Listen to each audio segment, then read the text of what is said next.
Merci de nous rejoindre sur Canal 7, il est 13h à Libreville. Voici votre journal de la mi-journée. Ouvrons cette édition avec la République centrafricaine où de nouveaux affrontements intercommunautaires se sont produits dans la nuit de mardi avant de se poursuivre durant la journée de mercredi. 5 personnes ont été tuées et des dizaines d'autres blessées. Selon un officier de la MINUSCA, c'est un homme en moto qui aurait attaqué des individus se trouvant sur la voie publique à travers un jet de grenade. Celui-ci a été poursuivi, rattrapé et tué par des personnes non identifiées à ce jour. Plus d'informations avec Marina Mendeman. 5 morts et plusieurs blessés, c'est le premier bilan enregistré à la suite des affrontements intercommunautaires en Centrafrique, mardi et mercredi dernier. Selon les forces de l'ordre de l'Union africaine envoyées à Bangui, un sujet musulman aurait attaqué des individus se trouvant sur la voie publique à travers un jet de grenade. Ce sont les musulmans qui se sont révoltés parce qu'il paraît qu'on a tué l'un de leurs à Gobongo. Et il était question de tout arrêter afin de mieux observer les choses. Les faits se sont déroulés au quartier KM5 à Bangui. De nombreuses maisons d'habitation ont été incendiées. Un jeune conducteur de taxi a été tué et des coups de fusil ont fusé de partout, provoquant ainsi la panique parmi les populations. Catherine Samba Ponza est accusée de ne pas être à la hauteur de ses responsabilités. Le gouvernement doit faire son travail. Il n'est plus possible et normal que les Centrafricains continuent de s'entretuer ainsi. Et si la présidente n'est pas en mesure de gérer le pays, qu'elle se retire puisque depuis qu'elle est là, aucune avancée. Nous ne voulons plus de cette présidente. Nous exigeons sa démission. La démission! Dans le but de protester contre la mort de leurs collègues, de nombreux conducteurs de taxis se sont révoltés dans l'après-midi de mercredi à travers une grève générale qui a paralysé la capitale tout entière. Dans les quartiers du nord de Bangui, on note toujours de violents heurts. Parlons à présent du ministre de la Justice tunisien Hafed Ben Salah qui a annoncé l'ouverture fin octobre des premiers procès des personnes impliquées dans des actes terroristes. Il évalue le nombre de détenus concernés par ces attaques djihadistes à 600. Les précisions avec Abdoulaziz Maïga. En Tunisie, les affaires liées au terrorisme se chiffrent entre 1000 et 1020, tandis que les détenus provenus pour terrorisme avoisinent les 600.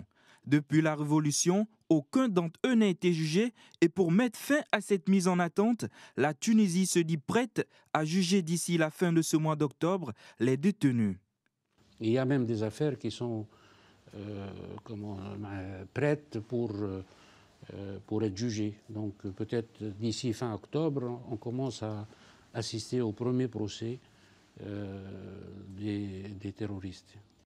Les personnes poursuivies, toutes arrêtées après la chute de Ben Ali, sont notamment des complices présumés des combattants djihadistes qui s'opposent avec violence aux forces tunisiennes depuis près de 2 ans sur le mont Chahambi. Figurent également parmi les prévenus des individus qui ont participé ou s'apprêtaient à commettre des actes terroristes. Néanmoins, presque toute la logistique utilisée par les terroristes de Chahambi a été démantelée. Il y a ce qu'on appelle les gens qui ont soutenu surtout les terroristes de Chahambi. Depuis la Révolution, la Tunisie est confrontée à l'essor des groupes djihadistes accusés notamment de l'assassinat de 2 opposants aux islamistes alors au pouvoir, provoquant une profonde crise politique en 2013. En République démocratique du Congo, des laboratoires temporaires de traitement mobile permettant de détecter la maladie Ebola ont été installés à Lokolia, c'est dans le nord-est du pays. Ludovic Bitégué. En République démocratique du Congo, les autorités sanitaires ont mis en place dans des zones à risque des laboratoires temporaires de traitement mobile, pouvant diagnostiquer dans des délais très courts et spécifiques des cas de maladie du virus Ebola. Cette plateforme identifie les potentiels agents biologiques mortels en un temps record de 3 heures, comparativement au temps d'une semaine mise auparavant. Regardant le nombre de cas qui sont soit suspects, soit probables et qui s'accumulent, le nombre de cas augmentait et quand le laboratoire s'est installé ici, le nombre de cas a commencé à diminuer et maintenant on en est vraiment presque à la fin. On n'a pas détecté de cas positifs depuis plusieurs jours maintenant. L'épidémie qui sévit en RDC depuis le 20 août 2014, selon un rapport de l'Organisation mondiale de la santé, compte un total de 1427 morts. Notons que 386 malades recensés, dont 239 sont suivis par l'OMS dans les villages Lokolia, Bwende et Bwende-Moké. Une équipe de spécialistes nationaux et internationaux, dont 2 épidémiologistes arrivés des États-Unis, pour apporter leur soutien aux équipes locales, éprouverait d'énormes difficultés de soutien logistique, des difficultés pouvant nuire au bon déroulement des opérations. Ici, il n'y a pas d'électricité, il faut avoir des générateurs. Et deux fois, vous utilisez les générateurs comme ça qui coupent et dedans, tout que vous avez lancé sur la machine, et vous refaites à zéro. Et c'est vraiment ça, ce sont des problèmes.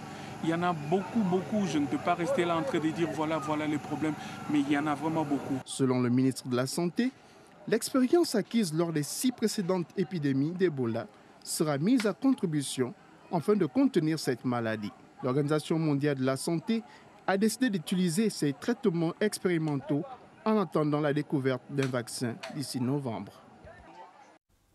Hors du continent africain, en France, la ministre de l'écologie, Ségolène Royal, a annoncé ce jeudi, après une réunion, la suspension sine-die du dispositif d'écotaxe sur les poids lourds dans sa globalité. Une décision bien accueillie par les transporteurs routiers qui ont, dans la foulée, décidé de suspendre également leur mouvement de protestation prévu pour lundi prochain. En revanche, la secrétaire nationale d'Europe, Écologie, les Verts et les ONG écologistes ont exprimé leur indignation face à cette décision. Les détails avec Dina Koussou.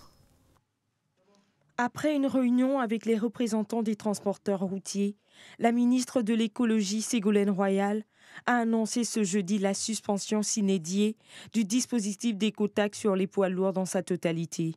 Pour Ségolène Royal, l'écotaxe est un système très complexe. Système très complexe de l'écotaxe qui, je le rappelle quand même, a été décidé par le gouvernement Fillon et que nous avons essayé de réajuster autant que faire se peut, aujourd'hui pose de vrais problèmes de bon sens, concrets, dans les entreprises.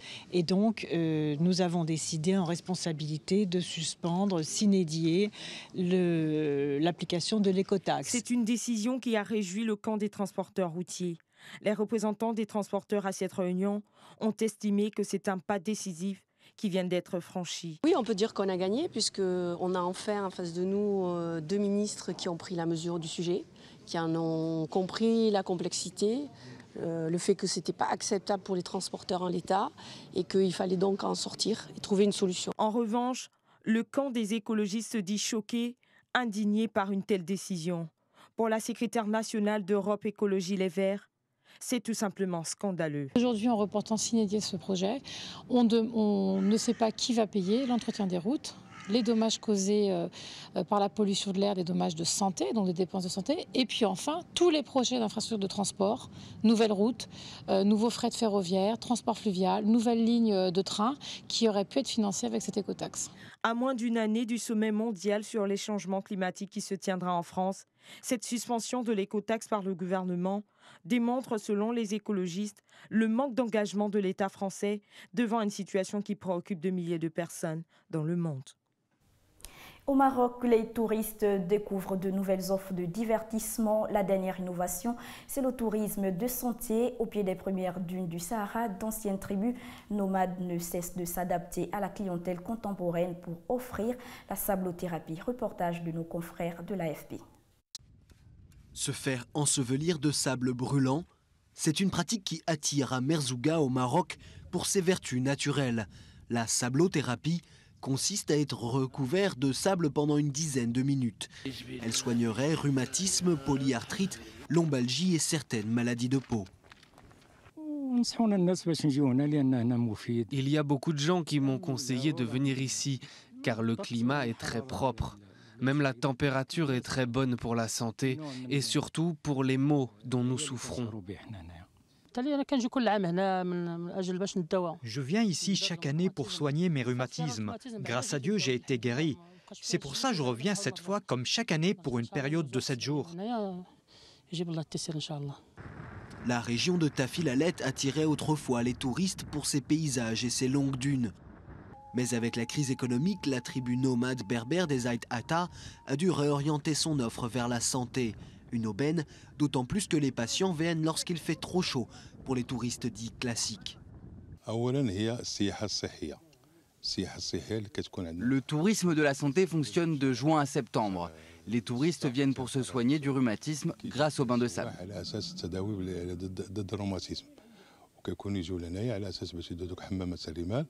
Le développement du tourisme de santé est bon pour l'économie régionale. Ali est vendeur de lait de chamel. Il le vend aussi pour ses vertus thérapeutiques. Les gens viennent à Merzouga de partout du Maroc et de l'étranger aussi. Ils viennent pour faire des bains de sable, pour boire le lait de chamel, pour boire le thé traditionnel. Au Maroc, l'industrie touristique, c'est 10% du PIB. Le tourisme de santé pourrait permettre de maintenir ce chiffre, alors que la région est de moins en moins fréquentée à cause des menaces djihadistes.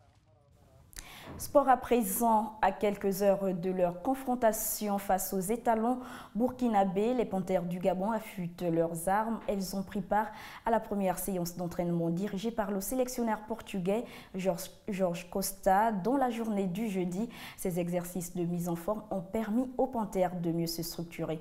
Dans le même temps, au coach d'avoir une idée plus précise du futur 11 entrant lors du match du 11 octobre prochain. Reportage de Michel Zuei.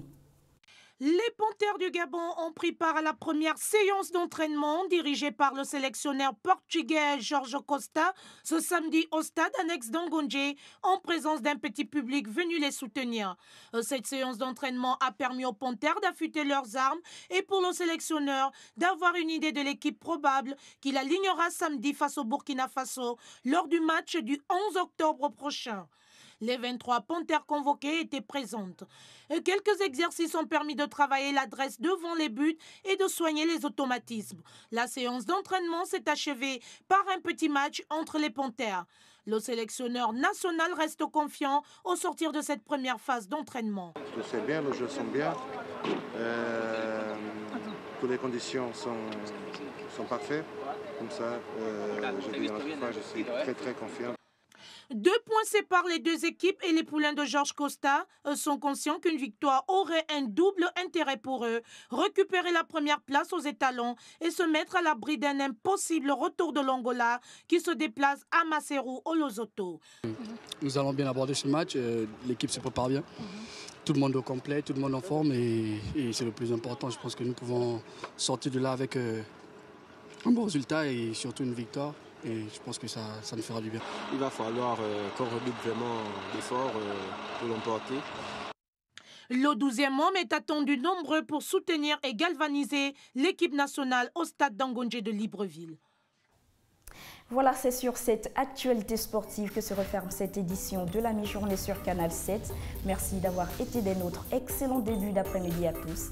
Au revoir.